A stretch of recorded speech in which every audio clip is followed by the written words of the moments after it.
assemblée ici.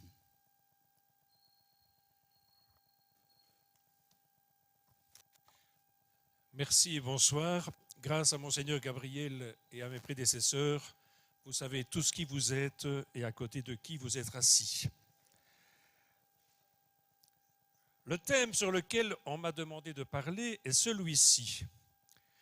L'éducation de qualité au Sud, quel intérêt pour le Nord?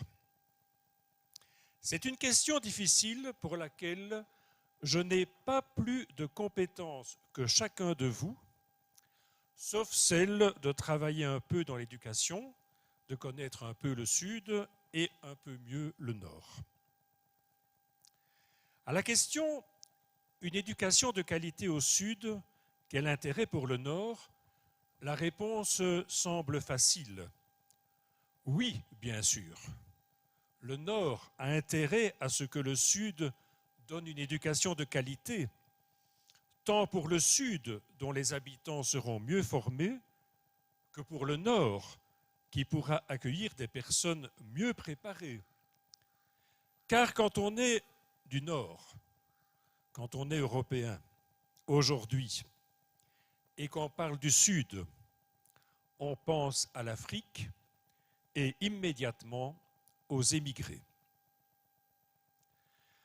On connaît la cause de leur départ. Je cite je ne sais plus qui.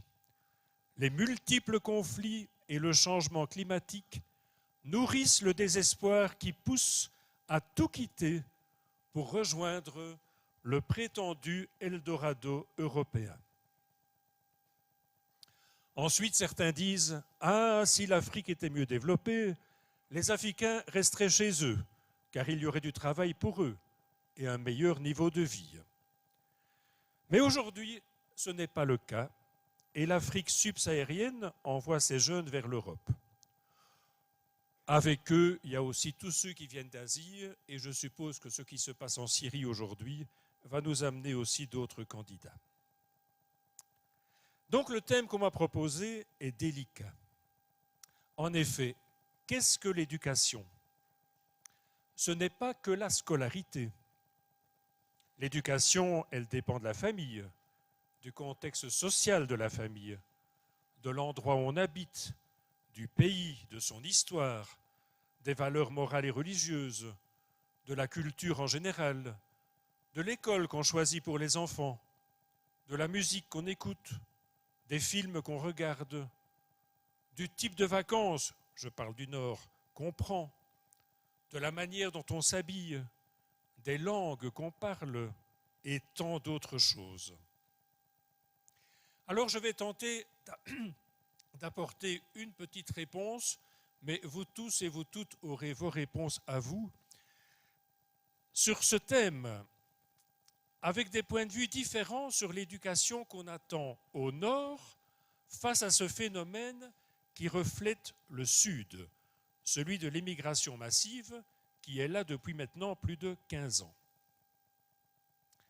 Alors le premier point de vue est celui du politicien.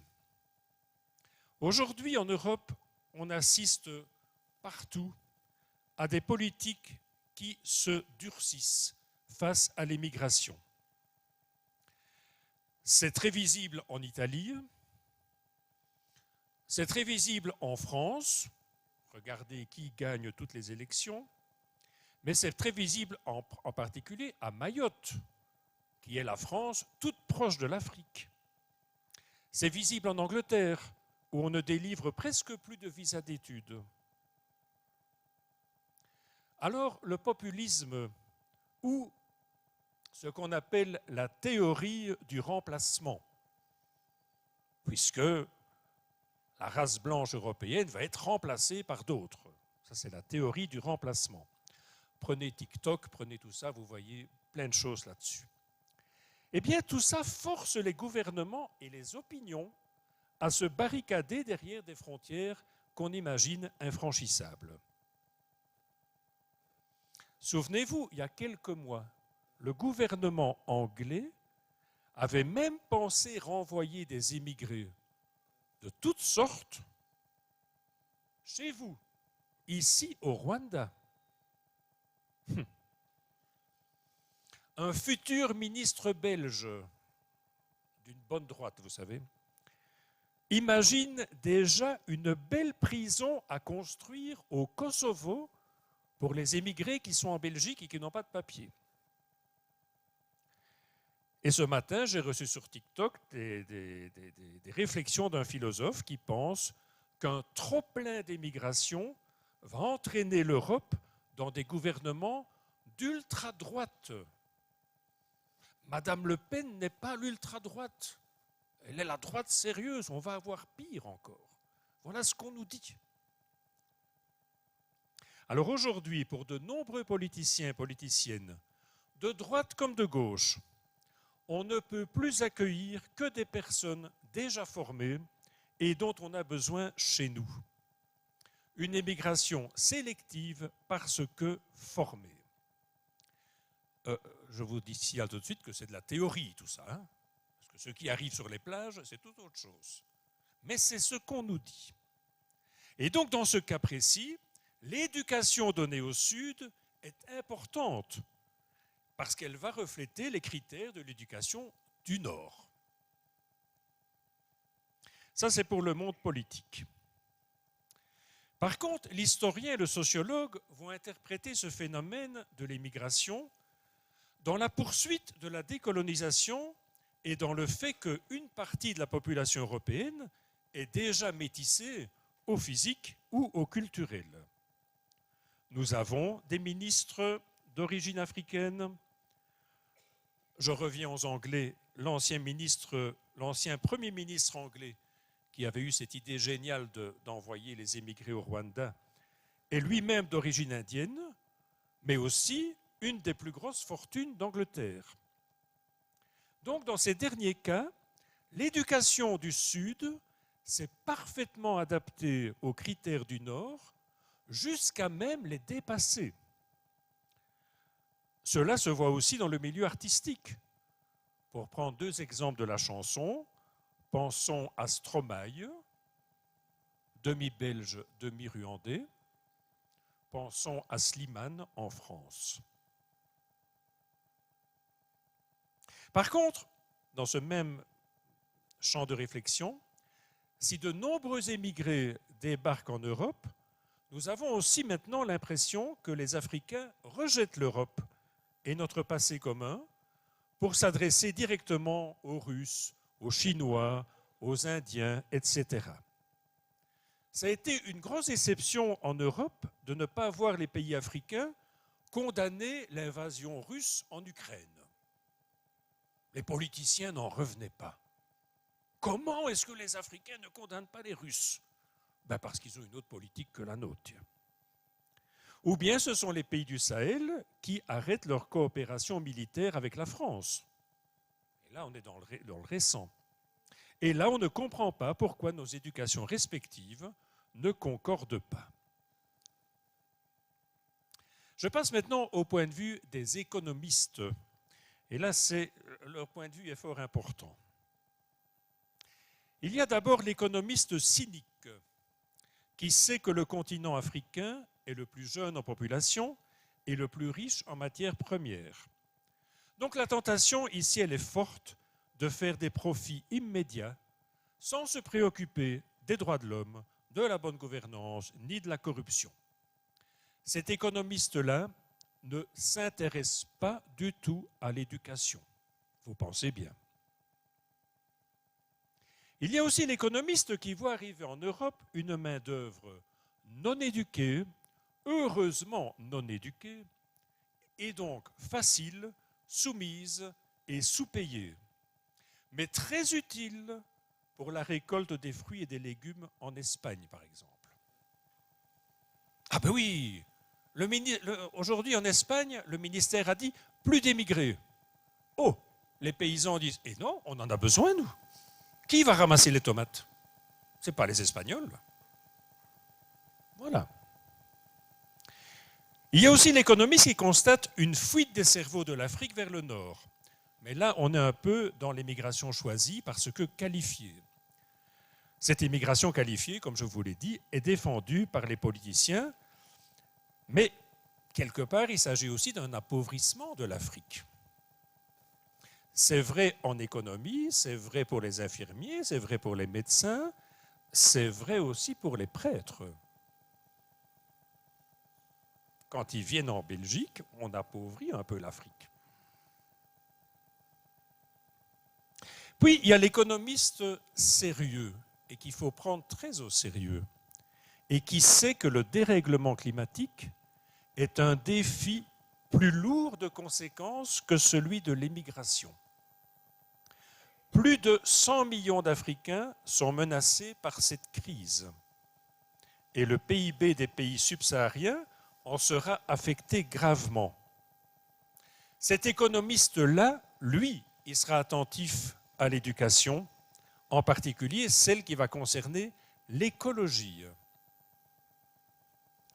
Enfin, il y a le financier qui hésite à placer de l'argent dans des projets africains à cause d'un manque d'éthique ou un manque de sécurité et préférera investir en Asie ou en Inde aujourd'hui. Là, on pointe le déficit d'une éducation à la moralité. Et c'est vrai que je connais des investisseurs tristes de ne pas pouvoir investir en Afrique. J'en connais un particulièrement qui aurait aimé investir dans les fameux barrages près de Kinshasa, sur le Congo, et qui ne l'a pas fait. D'autres de notre partie, de notre continent, l'ont fait, rassurez-vous. Puis il y a le regard chrétien. Certes, des chrétiens se retrouveront dans les catégories que je viens de citer, mais il y a certaines particularités. Là, la notion de fraternité doit être mise en évidence. Si on prend les congrégations religieuses, elles ont toutes des membres, à la fois en Europe et en Afrique, et avec de plus en plus d'Africains en Europe. Si on prend les diocèses, certains comptent plus de 50% de prêtres d'origine étrangère et souvent africaine. Alors dans ce dernier cas, l'éducation religieuse, théologique, philosophique, elle est importante et elle est assurée. On est heureux. Mais l'éducation sociologique, peut-être pas, d'où parfois certaines difficultés d'insertion. Alors oui, le Nord a tout intérêt à ce que l'éducation dans le Sud soit de la plus haute qualité. Mais il importe plus encore que le Sud ait tout intérêt à ce que l'éducation de sa jeunesse soit la meilleure et accessible à tous. On a évoqué hier le chiffre, j'aimerais bien qu'on me le confirme, de 250 millions d'enfants non scolarisés. 250 millions, un quart de milliard. Pour cela, il faut une bonne dose d'optimisme et croire qu'il est possible que l'Afrique se développe, croire qu'il est possible qu'elle connaisse la fameuse transition démographique que l'Europe a connue avant, et croire qu'elle va rentrer dans un processus de paix, parce que la situation de guerre et de conflit ne favorise pas l'éducation. Au niveau de l'Église catholique, nous pensons que toutes les conférences épiscopales d'Afrique peuvent parler d'une seule voix dans le domaine de l'éducation, mais aussi de la paix et de l'écologie, comme elles l'ont fait lors de la parution de Fiducia Supplicans. Là, ça a bien marché. Voilà. Pour ceux qui ne savent pas ce que c'est, c'était la bénédiction accordée aux couples homosexuels par le Saint-Siège. En conclusion, il me semble qu'on peut privilégier 3 leviers. Des leviers, on peut en privilégier 300, mais je vous en mets 3 ici. Tout d'abord, valoriser les métiers de l'enseignement. Il n'y a pas d'école s'il n'y a pas d'éducateur. Quand on compte, selon les moyennes, un enseignant pour 45 élèves, peut-on parler d'éducation? On est dans la scolarité, oui. Mais peut-on parler d'éducation? Que fait-on dans une classe de 45 élèves avec, dans 45, il y a au moins 4 ou 5 dyslexiques? Qu'est-ce qu'on fait avec eux? Quand il y en a 45, on ne sait rien faire. Or, les dyslexiques, on sait qu'ils sont intelligents. Il faut juste qu'il y ait un 10. La dyslexie, la dyspraxie, la dysorthographie, la dyscalculie, c'est fou. Mais dans 45 élèves, ces enfants sont perdus. Donc, il faut valoriser les métiers de l'enseignement. Bien former les enseignants et les éducateurs, assurer une formation continue et valoriser financièrement leur travail. Le métier doit être attirant. En Belgique, aujourd'hui, on a un déficit d'enseignants.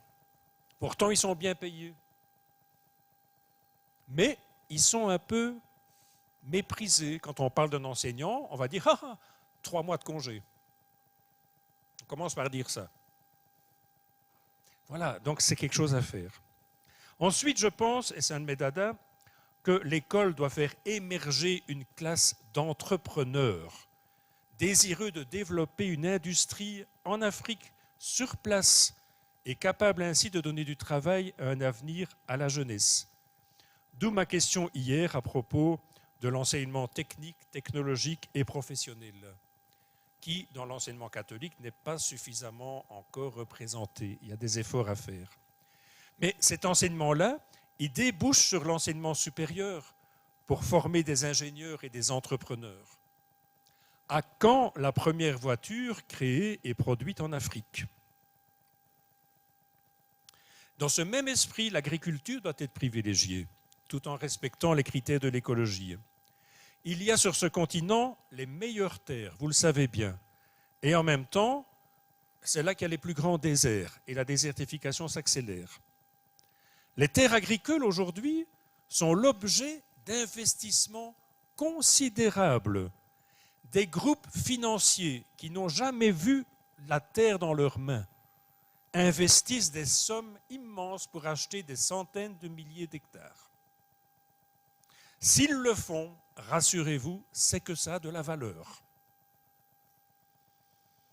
Dans le cas du réchauffement climatique, une approche de la nature est essentielle, d'autant plus qu'en Afrique, vous avez des forêts vierges utiles à toute l'humanité. Mais de grâce, faites attention au réchauffement climatique. C'est l'Afrique qui en sera une des premières victimes. C'est les îles d'abord, et puis c'est ici. J'insiste sur cette formation technique et technologique, mais quand une société possède une classe moyenne importante et autonome, c'est aussi l'assurance d'une démocratie politique et d'une liberté plus grande et mieux assumée. L'éducation a un effet immédiat sur le vivre ensemble, c'est-à-dire sur la politique. Et puis troisièmement, et je termine avec ceci, il faut une formation éthique des décideurs économiques et politiques pour mieux contrôler une des plaies les plus flagrantes, qui est celle de la corruption, et favoriser la recherche de la paix. Rassurez-vous, la corruption n'est pas propre à l'Afrique. En Belgique, on a ce qu'il faut aussi. Mais ici, on a l'impression qu'elle fait régulièrement partie de l'équation. On rappelait hier que le cardinal Ambongo disait que la plupart des dirigeants africains sortent des écoles catholiques. Quelle éthique, dès lors, enseigner à nos étudiants? Je vous remercie.